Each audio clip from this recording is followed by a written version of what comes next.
30 জন শিক্ষার্থীর বার্ষিক পরীক্ষার প্রাপ্ত নাম্বার এখানে দেওয়া আছে এলোমেলো ভাবে। এইটা থেকে আমাদের শ্রেণীব্যাপ্তি 5 ধরে একটা গণসংখ্যা নিবেশন সারণী তৈরি করতে হবে, মানে বক্স আকারে এই অগোছালো জিনিসগুলো গুছাই লিখতে হইব। তো আমরা কাজ শুরু করি, কিভাবে করা লাগে দেখি। প্রথম কাজ হইতেছে, আমরা যদি একটা সারণী তৈরি করতে চাই, এইখান থেকে 30টা নাম্বার থেকে খুঁজে বের করতে হইব সবচেয়ে বড় সংখ্যাটা কত, সবচেয়ে ছোট সংখ্যাটা কত। এটা হইতেছে আমাদের একদম ফার্স্টের কাজ। তাহলে একটু খুঁজি, সবচেয়ে ছোট সংখ্যা কত আছে 60, এটার থেকে ছোট 51, 51 থেকে ছোট 48, 48 থেকে ছোট কিছু আছে কিনা খুঁজি। 46 পাইছি, 46 থেকে ছোট কিছু আছে কিনা খুঁজি। 45, 45 থেকে ছোট কিছু আছে কিনা, নাই। তাহলে সবচেয়ে ছোট সংখ্যা কত, 45। আমরা এইভাবে শুরু করতে পারি। তাহলে প্রদত্ত উপাত্তের সর্বনিম্ন নম্বর কত, এই যে এটা লিখি। তাইলে প্রদত্ত উপাত্তের সর্বনিম্ন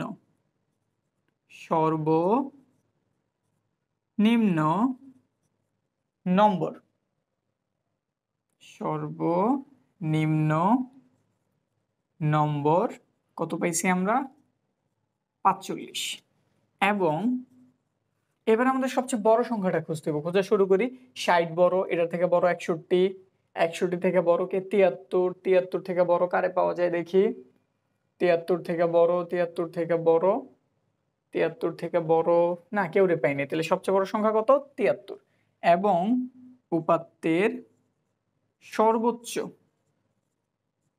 নম্বর 73।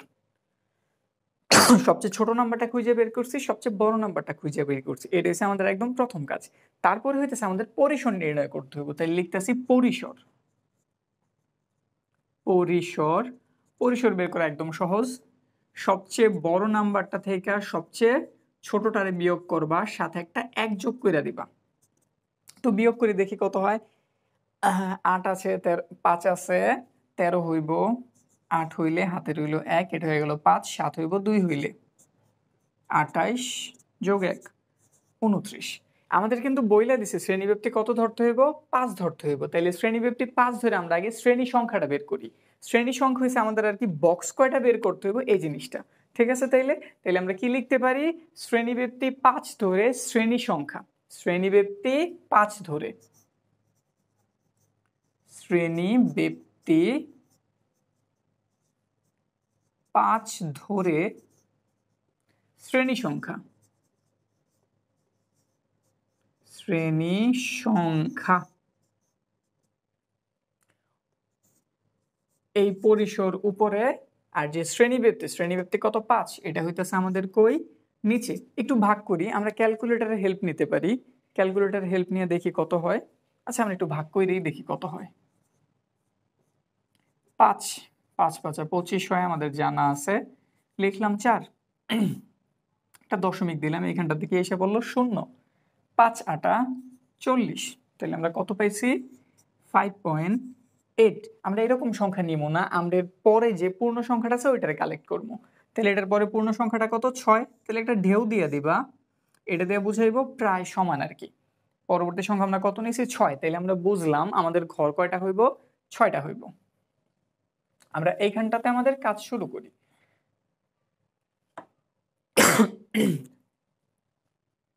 শ্রেণীব্যাপ্তি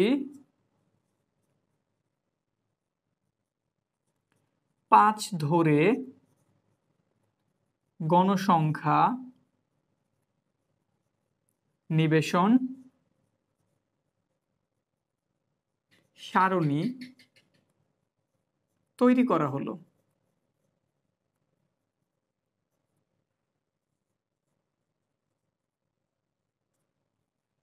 ছয়টা। তাইলে আমাদের অতিরিক্ত ঘর তৈরি করতে হইব কয়টা, 2টা বেশি, কারণ একটাতে আমরা নাম লিখবো আর একদম লাস্টেরটাতে আমরা সবকটার যোগফল লিখবো।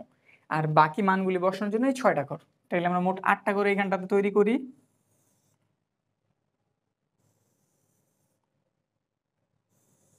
1 2 3 4 5 6 7 8।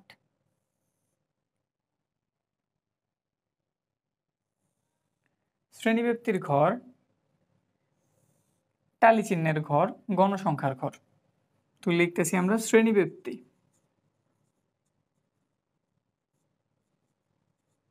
এটা হইতেছে আমাদের টালি চিহ্ন।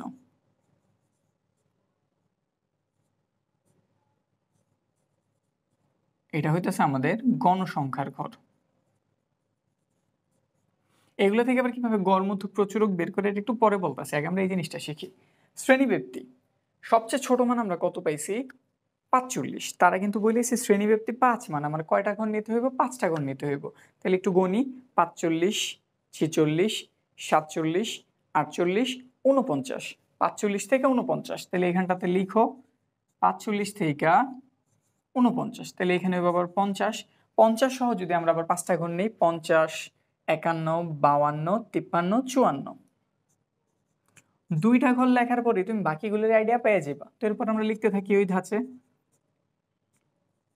5, 9, 6, 0, 6, 4, 6, 5, 6, 9, 7, 0, 7, 4। আমাদের সবচেয়ে বড় কত ছিল? 73। এখানে 74, মানে সব কভার হয়েছে, একদম ছোটটা থেকে বড়টা পর্যন্ত সবকিছু আছে।